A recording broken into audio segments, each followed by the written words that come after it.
Y vamos con información relacionada y es la sequía que afecta a nuestro país y que ha provocado, en este caso, que 12 de los ríos a nivel nacional presenten déficit hídricos en sus caudales. Entre ellos está el Alicahue, que presenta un 97% de carencia de agua. Queremos profundizar en este tema y para eso nos acompaña Juan Veloso, director del Centro Tecnológico de Recursos Vegetales de la Universidad Mayor. Muchas gracias por estar aquí con nosotros. Muy buenos días. Buenos días, gracias por la invitación. Bueno, nos duele ver la situación que se ve en los caudales de los ríos y ver cómo el agua se desperdicia en este minuto en plena capital, en plena ciudad, y que se necesita una respuesta rápida y precisa. ¿Nos faltan más respuestas? ¿Estamos tomando conciencia o todavía el líquido, el agua que está ahí en su vaso, que hizo Mité, es todavía un bien que consideramos como obvio? Yo creo que todavía lo consideramos obvio. Esta historia de esta mega sequía que tiene 11 años no la habíamos vivido nunca. Habíamos tenido ciclos de sequía de 3 años en forma reiterada, espaciada en el tiempo, y se recuperaban niveles más bien normales de pluviometría. Y en general, cuando no tienes problemas de agua, en realidad no se ve si hay una mala gestión o hay problemas de captación o uso del mismo. Sin embargo, en esta situación en que estamos con el cambio climático parece instalado, con un proceso de desertificación en la zona norte del país, claramente estamos viendo que tenemos incertidumbre respecto a qué va a pasar este año y los próximos, y no estamos en condiciones de responder efectivamente ante estas situaciones.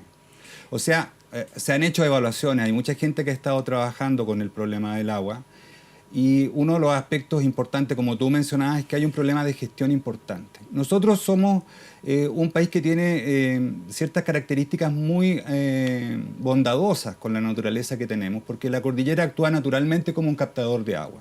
Y las principales cuencas se abastecen por un régimen mixto pluvio-nival, que mantiene caudales suficientes para los requerimientos que nosotros tenemos. Sin embargo, no hemos hecho o no nos hemos preparado la infraestructura necesaria para abastecer, almacenar y gestionar adecuadamente su distribución.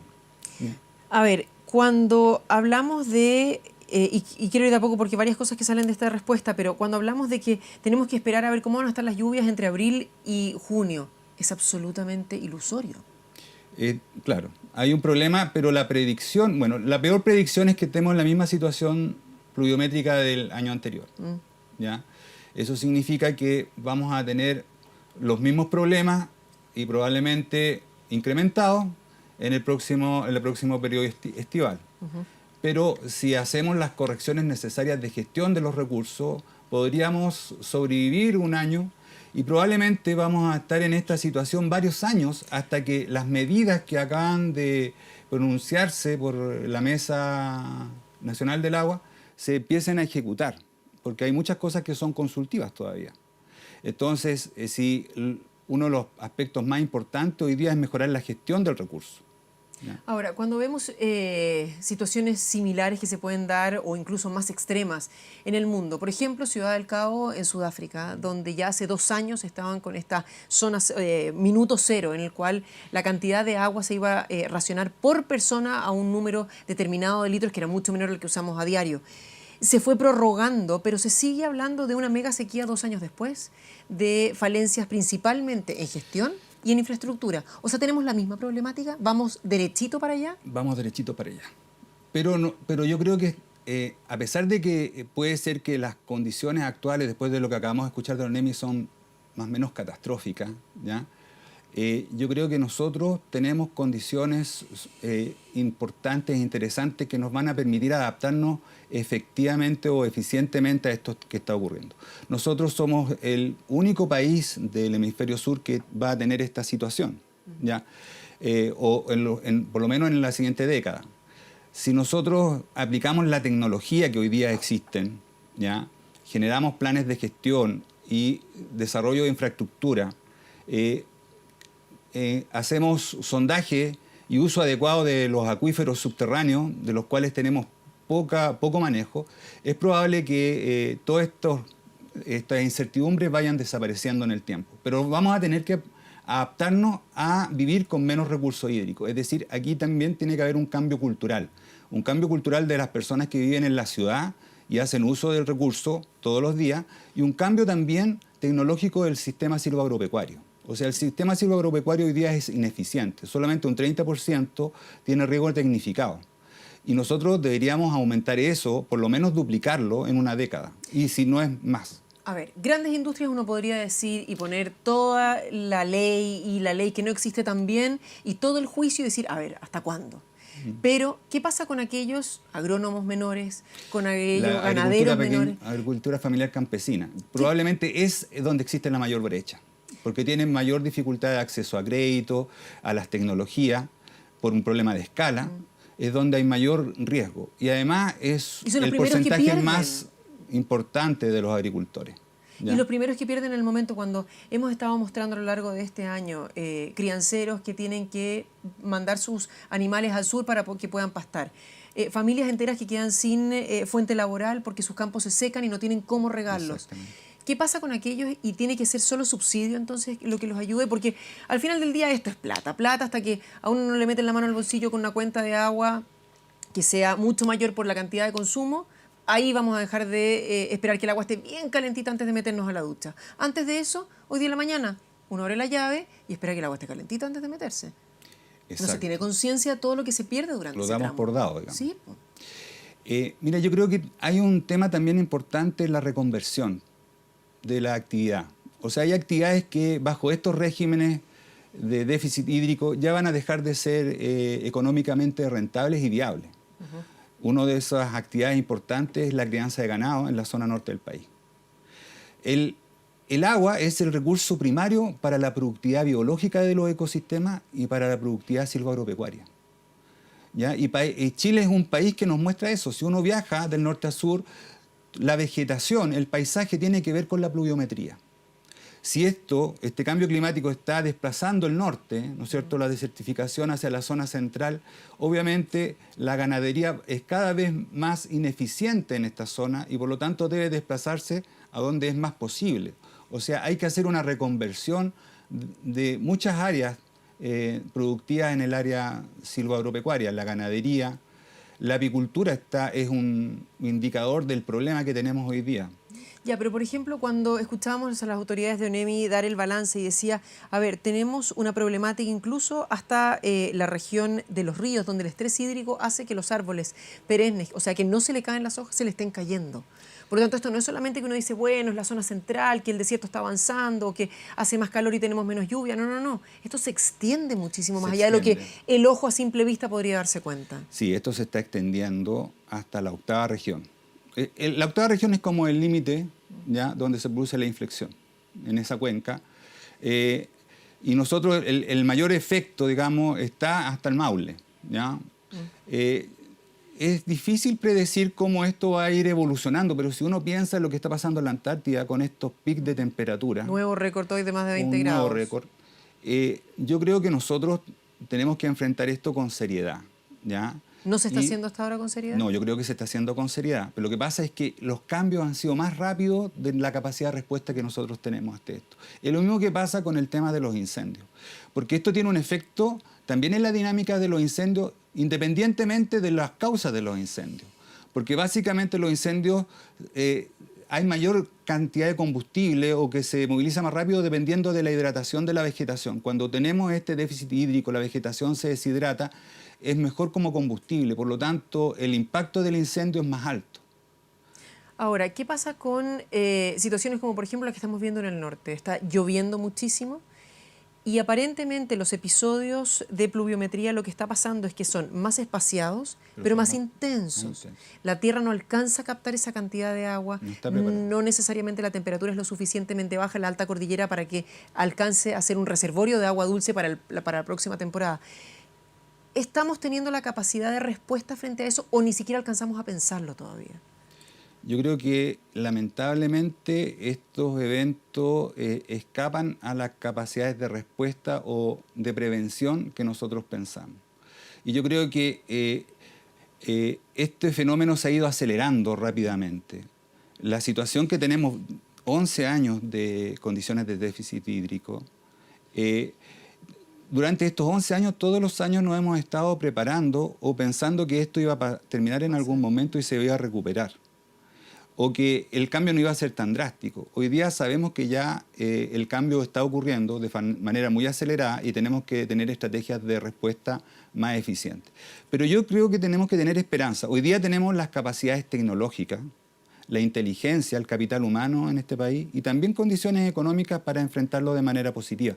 Hay mucha experiencia en países como en Israel sobre el manejo del agua en condiciones de déficit extremo. Ya, pero por ejemplo, respecto del ejemplo de Israel, ya que estamos en ese, la desalinización del agua, ¿es algo que se está haciendo? ¿Debería acelerarse? ¿Las mineras Yo creo que se justifica en el caso de las mineras, que están principalmente posicionadas en las zonas de mayor déficit hídrico y que son unidades económicas que soportan la carga de establecer estas plantas de desalinización para abastecerse del agua y descargar, digamos, el impacto que ellas tienen sobre los cauces naturales y sobre las actividades, digamos, humanas que están asociadas a esos pequeños cauces en el norte del país. Las carreteras hídricas, que también se utilizan en Israel. También es una posibilidad para el país. ¿Pero es certera o estamos dando palos de ciego y decir, bueno, a ver, en una de esas una carretera hídrica nos podría, cuando hasta lo que hemos podido hablar, mucha gente dice, pero es una locura, o sea, el costo de tener que acarrear agua del sur del país a la zona central, norte. Mira, yo creo que las carreteras hídricas es una posibilidad, nosotros no nos tenemos que cerrar a ninguna posibilidad técnica de resolver un problema que tiene que ver con la vida de las personas. ¿Ya? Hay aprensiones desde el punto de vista de los ecosistemas, del manejo. Si uno hace captura de agua en donde los ríos vierten hacia el mar y esa agua las desplaza por la costa, no tiene impacto en los ecosistemas, ¿ya? Y agua que de todas maneras iba a llegar al mar. A lo mejor el costo, uno puede pensar, si voy a viajar 800 kilómetros con el agua, es un costo que no se justifica, ¿ya? Sobre todo pensando que las necesidades humanas en el país son bastante bajas, representan menos del 7% del consumo de agua total. Entonces uno dice, bueno, vamos a invertir tanto solamente para abastecernos de agua y cuál es el aporte que hace la industria. Pero por otro lado, si uno piensa en países que están pensando en llevarse un témpano al hemisferio norte, ¿ya?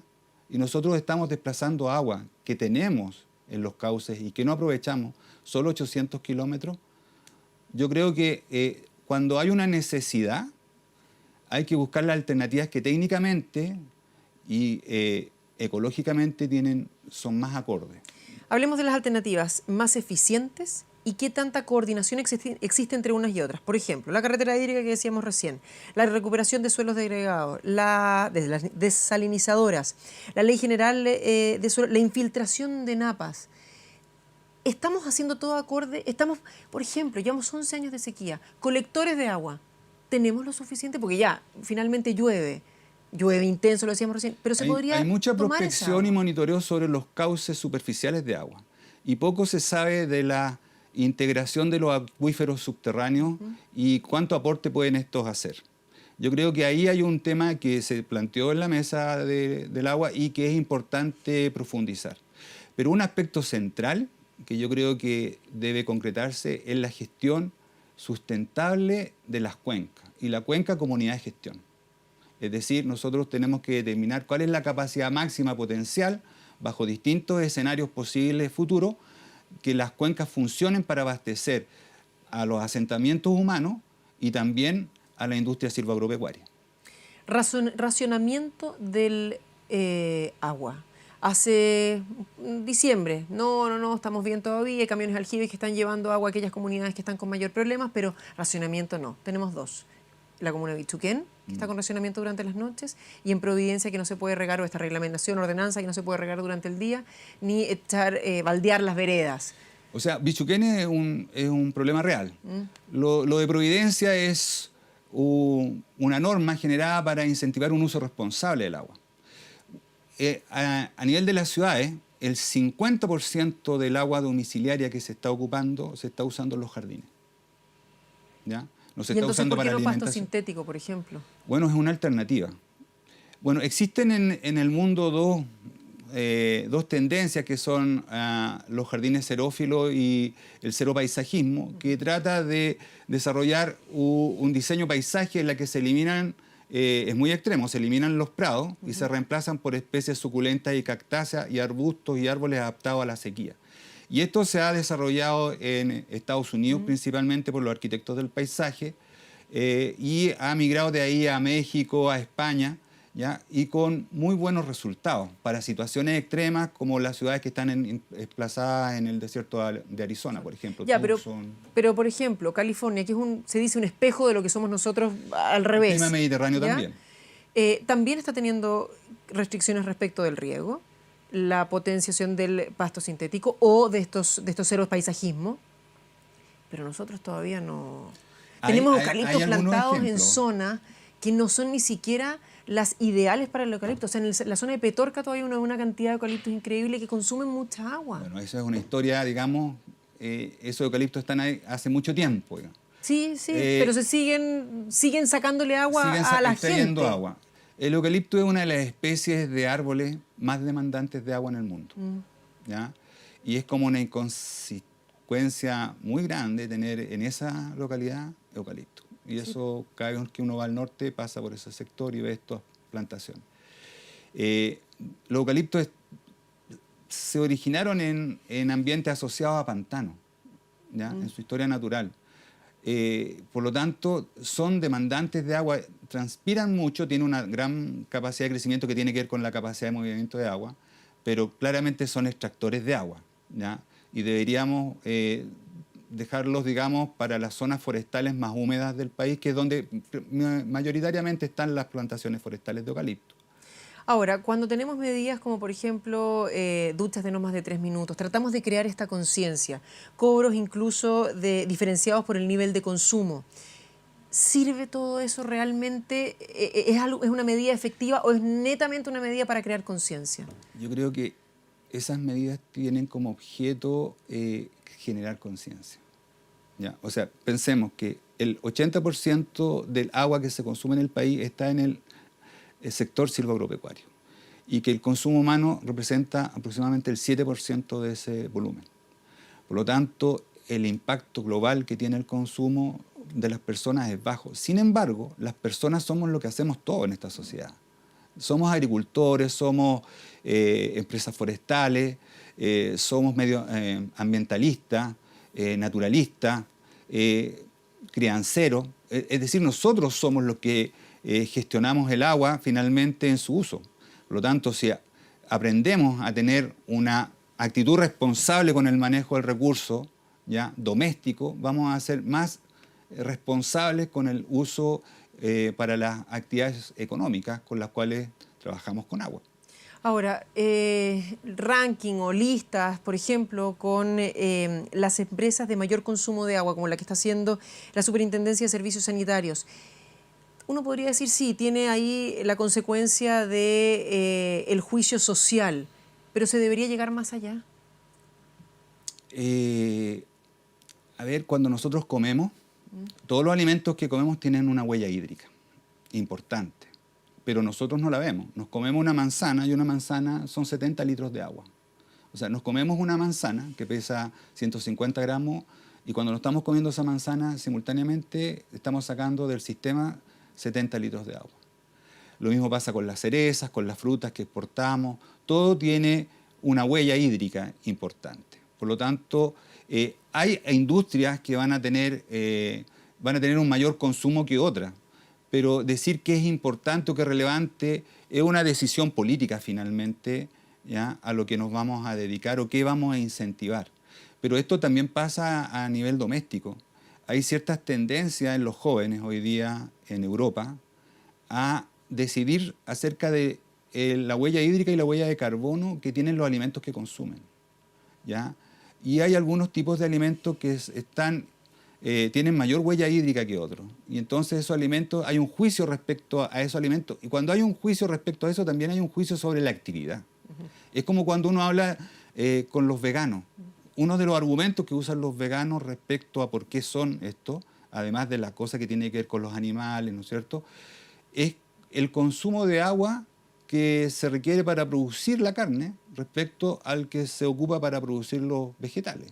Entonces es una enorme cantidad de diferencia. Estamos hablando de 15.000 litros para 1 kilo de carne, ¿ya? Versus 70 o 200 litros para un par de manzanas, ¿ya? Entonces, si tú colocas ahí y dices, bueno, consumir carne es malo porque estás matando un animal, estás haciendo uso, digamos, de otro ser vivo. La planta también es otro ser vivo, también lo comemos, pero el impacto ambiental que tiene eso es mucho más alto que cuando yo soy un vegano. O sea, uno puede tener distintas distinciones de valor, ética y económicas respecto a las actividades productivas, pero yo creo que las aptitudes que tenemos como país, ¿ya? Forestal, agrícola, minero, son ciertas aptitudes que tenemos por nuestra geografía, por nuestra historia. Es difícil pensar en excluir una u otra o hacer juicios de valor porque básicamente el ciclo económico es muy complejo. Juan Veloso, muchísimas gracias por haber venido a conversar